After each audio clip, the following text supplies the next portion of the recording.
All right. So hi. We are a bit of people right now, so I think we can save a lot of time by that. All right. So what's that on the agenda today is to discuss the issues with Lambda in regards to our move to Postgres.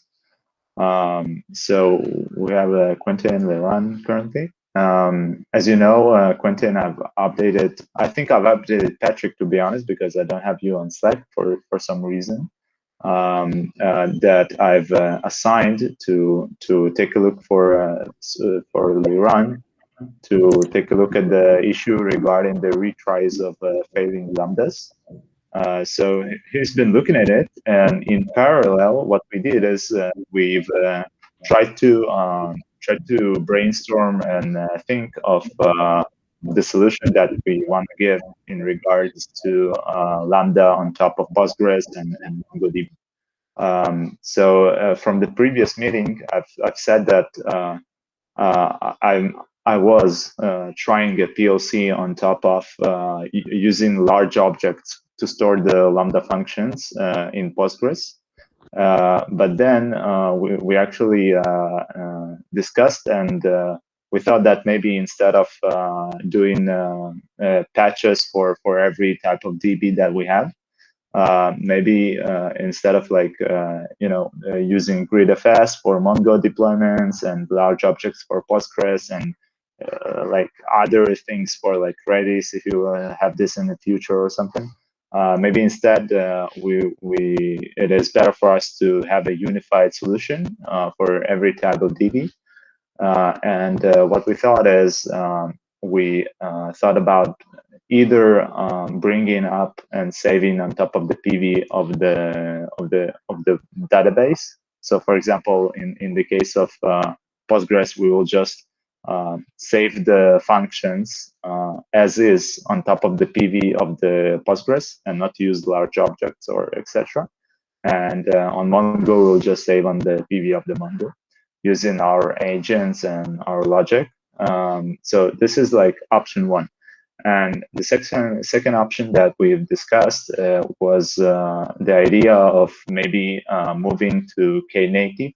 As far as I know, and as far as I've been updated from Guy, there was a long time ago when you've started using the Lambda functions, you've said that maybe you were interested more in integrating Knative into the solution for the Lambda. And I think that now, since we see that we are currently adding, more databases, and we want to solve this, I think that an option of moving to Knative is much more feasible right now. And what I'm interested in is it something that still interests you, the Knative option at all, Quentin? So yeah, we're using Knative in some of our other solutions as well. So we have some experience for a web service, but not for the functions right now. It would be very interesting to use it for the NooBaa functions as well. This would be great. But we use some long-running workers in the back processing, and for this cases, it wouldn't be the right solution. So it would be like you're running the NooBaa functions outside of NooBaa within the Knative eventing stream then. Yes. But this would be also a solution because we can do the retry mechanism and everything by NooBaa eventing, excuse me, by Knative eventing then, yeah. Yes, so the question is regarding the scales of your current deployment. As far as I know, you have a lot of concurrent requests on for your Lambda triggers. So do you have plenty of functions, and what is the actual functions that you have? Do you do something complex there, or are you just like sending requests to some REST APIs, or can you elaborate more on your actual usage for the functions? How many functions? What is their scope and stuff? So in our use case, we added some of the metadata of a file object when it is uploaded. So, for example, we add a UUID and something like this to keep track of the uploaded files. And in addition, we have some functions that, for example, produce some events into Kafka then. and it's not a big system load, but it's a function that has some timing issues, maybe if the back process like Kafka or so has some problems. All right, so basically what you do is you just tunnel the triggers from NooBaa to Kafka using our Lambda functions. And this is for the first case. And the second case is you just trigger some metadata. You store the metadata of the objects that got uploaded, also using some sort of like triggering a call to another service using our Lambda function, right? Right. Right, cool. So basically, you have like two functions that you are using heavily, and those functions are making just like REST calls or something to another service, right? Right. Yeah. Okay. So I'm not sure if like obviously we can do the Knative solution, but as far as I know, you are currently on. I mean, you are only the only ones that are using the Lambda heavily. By heavily, I mean actually using it on top of our upstream, at least from what we know, right? Because we don't have the Lambda yet on our downstream project. So the question is, obviously, we want to implement. I mean, I think that the Knative solution will be better. But for your use case, do you see that you will use the Lambda more heavily, like add more functions and maybe add more complex things, or are you just leaving the scope as it is for the upcoming future? Right now, I don't see any case where the complexity of the function will increase. So right now, it's more or less metadata edit and triggering some other processing in the background, and nothing more. We won't process any data within the function or edit some of the blob itself. We just edit some of the metadata, or maybe no content, only metadata. Can't imagine anything else. All right, I got you. So, and if in case, I mean, I think that maybe we will. I think that we should rethink and maybe even do some sort of a patch, like I've said, saving those functions on our PV or something like that, and just doing that for your. I mean, the only thing that interests you is the concurrency, and you don't actually use a lot of functions and nothing complex in that regard. So I'm not sure if like bringing up a whole Knative for that is something that, because we are obviously don't have a lot of resources and investigating, but if you are actually interested in like doing the Knative efforts, then maybe as long as you know how to configure it and how to use it and actually deploy it, maybe we can see if it is a simple thing to do. And with your assistance and help, obviously, like running it and testing it, and maybe even giving us some inputs on how to use it correctly, maybe it is a feasible solution. But without your help, I don't think that we should maybe invest a lot of time into the Knative to solve your needs. I mean, by your needs, you have basically like two functions and something simple that just sends a REST call or something into other services. So do you actually have the time and the efforts and the manpower to assist us with the Knative understanding and integrating this into our solution? I'm not sure if we can do it in the near future. So let's say in the next 2 to 4 weeks. But I think on the long run, till summer, for example, or till Easter, I think we can find some time to have at least a week to work together and have a spotlight on this topic, because we have Knative running in our cluster already, and we'll use it for different things, but not eventing right now.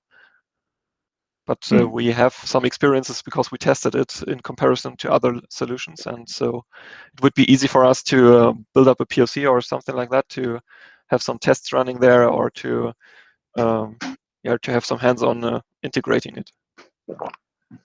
So All right, but as far as I remember, you have the issue regarding the retries that you are saying that it is quite urgent for you in the upcoming like month or something, right? Yeah, right. The most important thing for us would be if we can get some kind of log or information about failed function calls. This would help us a lot because right now we don't have something like this. We have to assume or find other data sources to make an assumption if a call has failed or not. And Yeah, I understand. so even if the feature itself is not integrated, logging would be most urgent. Quentin, have you looked at the endpoint logs? Yeah, we looked there, but as Patrick said last time, we have a lot of invocations, and we can't crawl through all of the logs because it's that much. And we try to have some filters set, and so, but we can't find the exact error when it occurs in every case.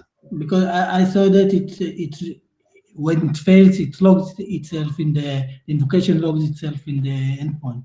So we might want to think about a better way to, to emphasize it. So you can search it and catch it fast, but it should be there. Yeah, So it should the be there. question is how for example, you are saying that you need a much more precise like in indication that something failed, or so what Modi says is that we print it in the log. What would you expect? Like, how would you expect to get those? Maybe we can reroute this logging to some other place for you that you expect it to see. Like, where would you like this to be logged or seen for you to be easily accessible and retriable from your case? As far as I know, you are doing some sort of a script or something that searches this, right? Yeah, right. From our perspective, if we can have a lookup, for example, in the MongoDB or in Postgres, nevertheless, what we use, this would be very great.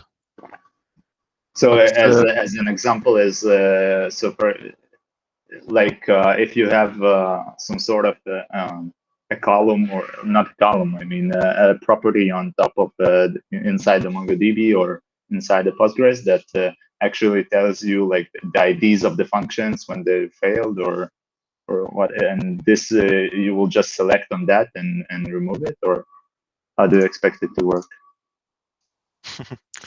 we didn't make our minds on the mechanism itself so far.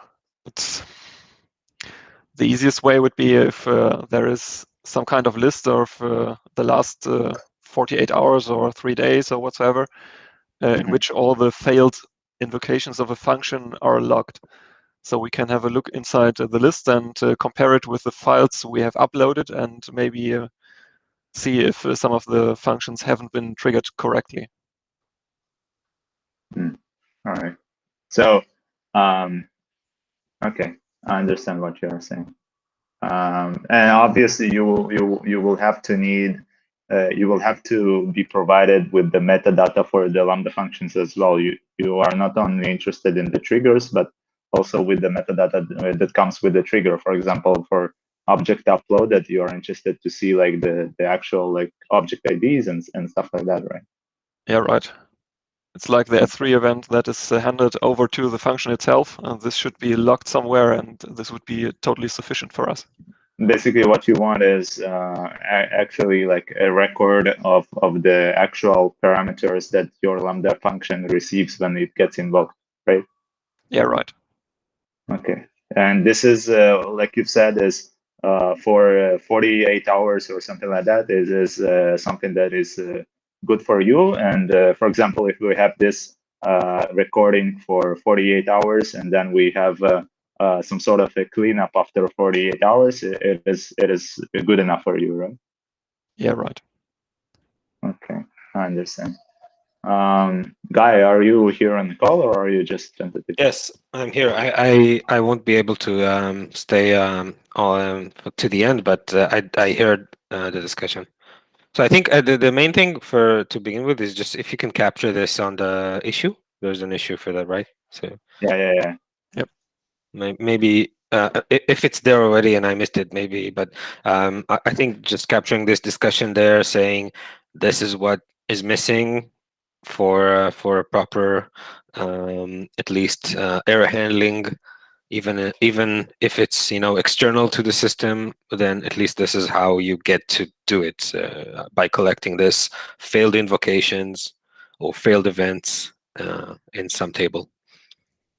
Yeah, I think that since we are constrained on time from your point of view regarding like the 1 month, so we'll probably not be able to implement the Knative in that time frame, and I mean without your support and stuff. So I think that maybe this is like a good option to at least give you the option to get the login for the functions. I think this is feasible. So I asked also, what is the, so you asked it, but I didn't see the actual, I mean, I didn't hear the actual response.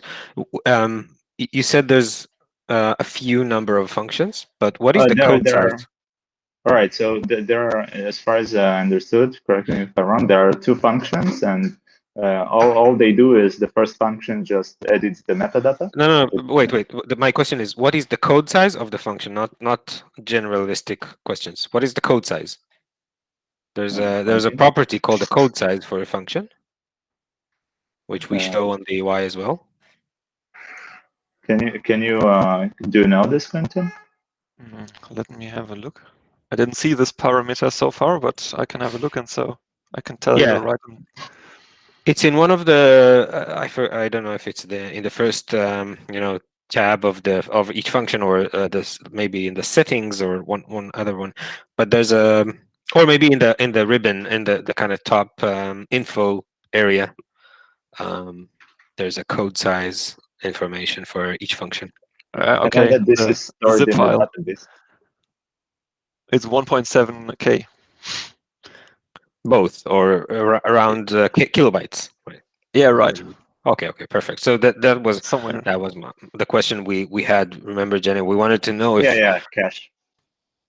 Not even cache, but just to understand if this is so ways, different ways of providing a function can be a package with with multiple dependencies, etc., or just very small, concise function. So we understand that this is a small text kind of a function. Yeah. So we have some dependencies, but we, as you know, we are building our images ourselves. So we build the dependencies within the images, and so we don't have to add them to the function. Yeah. Great. Yeah. So basically, for example, if I take your function, save it as a string without all of the node modules and stuff like that, and just run it, it will run because you are packaging everything on top of the node modules into the core image, right, Quentin? Yeah. Check. Yeah. All right. Cool. All right, so I think this kind of answers what we discussed regarding the Knative and stuff. Since you don't see any foreseeable future of like adding more dependencies or more functions or something more complex, I think that the first way to do that and to allow you to actually use us with the Postgres is to actually maybe tailor make a solution for your functions, so you will be able to move to Postgres, which is something that you wanted to do all along. Let me rephrase that, because I don't think that's what we said. I think what we're saying is that we will have a solution that works for your use case, which means that when the small code size functions are supported, but not large archives of like large packages of functions, right? So that will be just included as text in the database, which will be simple as a simple storage for these functions. Because the initial question that Jenny had was, do we need something more complex than this to store the functions when we move from MongoDB to Postgres? And I think the answer is, at least for your use cases, it's not very valuable because you're not using it and you're not planning on changing this method for now. So this can be a one simple and quick way forward, right? Right. Yeah. Okay, that's good. We wanted to understand that. Only in our case. Yeah. I mean, I think for many cases as well, because in other ways, we also have a bunch of dependencies. So say if you need AWS SDK, it's already packaged and things and other things. So it's not that you have no dependencies and anything you need you have to bring along in this inside the function, but we're going to set a simpler solution for now before we go and integrate with Knative, because it will be quicker and will provide you with what you need to begin with, at least from that aspect, right? From us moving to Postgres and you having the functions working the same way as today. And then there's the issue with retries and error collection. It's another issue you have, and Knative is kind of is an option we might explore when the teams have some cycles to spare on these, right? Yeah, but the thing regarding the retries, this is a higher priority for them in regards to retries instead of like going to and working with Postgres, because the retries is much more important for them in the short run.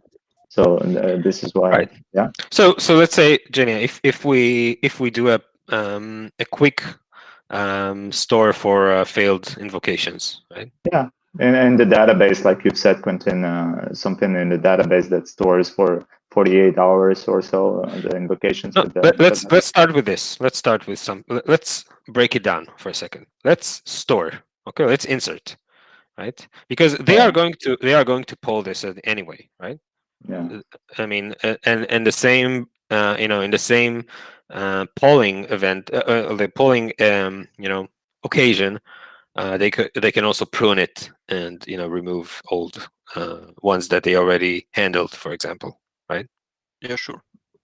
So what I'm trying to say is that let's start, I think, with a very simple thing, which is the missing thing, right? This is what they're missing, which is let's push an event into the table saying on failures. Yeah, there's a failure. There was a failure, and this was the event. Yeah, but this means that Quentin will either use timestamps or just like remove the handled events. Is that fine from your side, Quentin? What do you mean timestamps? So, for example, if we just push and we don't organize this table, then this means that after retrying, like Quentin goes to the table, he searches, retries, and then he either needs to remove or remember what functions did he retry already. So this is what I was saying in regards to that. This is a log. I mean, yeah, it's a log. You can read it and you can prune it. Yeah. All right. Cool. Okay. All right. So that's fine. This is the first step that we gonna do is the logging, and then we will see in regards to Postgres and stuff. Is that fine, Quentin? Yeah, sure. I can't emphasize enough that we're more than happy that you help us with this topic that much. So we're happy with any solution you can bring up, or we will help you test it or implement it. So yeah, sure. It's fine for us. Do you have any points that you want to raise for today's meeting besides that, besides the Lambda? No. From our side, we are totally happy right now with the function. We removed the statistic from the functions, and everything is running fine in our cluster now. We don't have any problems right now. And in the future, when we have some logs, we will re-enable it, and then everything will be great for us as well. All right. Okay. Does anyone wants to update on something, or we'll just conclude this meeting? I think one thing you should consider how it's going to play out with the with this joint effort is when do you think? I mean, from both sides, when do you think it makes sense to upgrade, right, from your current version to a Postgres version? That will be also kind of an event that needs to be, so first of all, like staged and tried out in some side area, for example. Yeah. as we told you, we will be first adopter if we have some of the features that we need. And right now, we didn't have time in the past 2 weeks because we had some other issues. And right now, in the future 4 weeks, we'll have some time. And we'll roll out the first version, even if the functions are not functional right now. But we'll try out the Postgres as well. Okay, so good. The last meeting, the last weekly meeting, we gave you all of the info regards to what version to take, how to install it, and etc. So this is currently doesn't have Lambda, but you can try with this, and we will meanwhile bridge the gaps in regarding to the logging and function the solution, store. probably, the function store. Yeah. Okay, so basically what we're saying is that once, so there's like a generic test for it, but then a next phase will be testing these two capabilities when they land in the upstream, and then it will be a more complete kind of a test to see that the functionality of these two things work, the functions and the events, the error events. Okay, good. So sounds like a good plan for me. I think that if you like you've said, if you will have the upcoming 4 weeks to test and stuff, then maybe even we will you will try those things on top of Postgres and not try the logging of failed functions on top of Mongo. So we will probably have a solution on top of Postgres ready for you to try as well, and just like do this. Instead of like trying 2 times on top of Mongo and on top of Postgres, probably just move into Postgres all along, and that's it. But we'll see in regards to timelines, but I think it's feasible. Okay, cool. All right, so I will try to get in touch with Patrick tomorrow, and we will get in contact on Slack regarding the Knative integration. Maybe we can team up to give you an introduction and what we have done so far and what our experiences with Knative eventing. Maybe this will help you on this topic as well. Yeah, sure. I think the main goal right now is the logging and making you the transfer for Postgres. And the Knative will be in the background for now, but yeah, we are waiting for your ping on that, and we'll see how we advance with it. Right? Sure. All right, cool. Okay, thank you all for joining, and see you in 2 weeks. And I will keep you updated, Quentin, and obviously Patrick. I will update him as well. In regards to the things that we discussed, I will update right now the agenda and the bugs in issues in GitHub with our discussion right now on the issues that you've opened for retries. So this is on me. Okay, thank you all, and I'll stop the recording.